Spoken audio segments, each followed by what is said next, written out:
IndyCar is still aiming to open its season in Detroit on May 30th. And until then, they started a 6-event schedule of iRacing. And if nothing else, it was a chance for fans to enjoy the Daly experience. Day first with the Sports Extra Spotlight.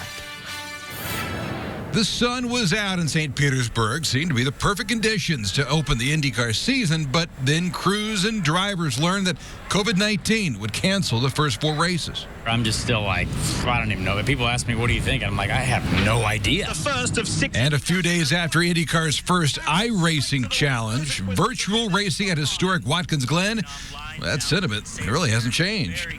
Connor, little did we know when we talked in St. Pete before the weekend was canceled that a couple weeks later we'd talk about iRacing. This is a sign of the times, I guess, huh?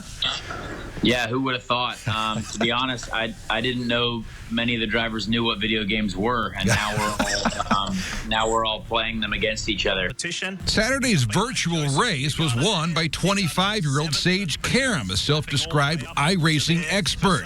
While further back in the field, this was the video from Tony Kanaan's car. What the hell, man?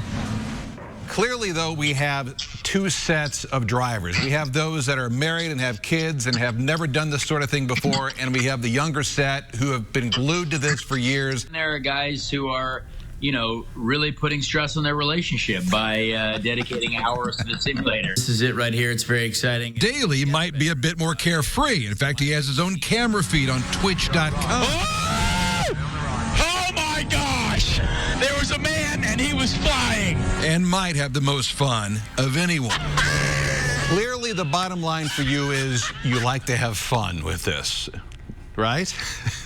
Yeah, I mean, I don't care at all how I do, and I think that's probably the best way to go about it, because we don't win anything, but we're trying to put on a show. Once things get back to the real thing, Connor will pilot the U.S. Air Force Chevrolet on the road and street courses, plus the Indy 500, all for Ed Carpenter Racing. But for now, we got to be smart. We got to be safe. We got to do the right thing that, you know, folks with bigger brains than I are telling us to do. And hopefully that'll mean that we can get back to, you know, the stuff that we love sooner rather than later. And race fans can't wait. Day first, RTV 6 Sports.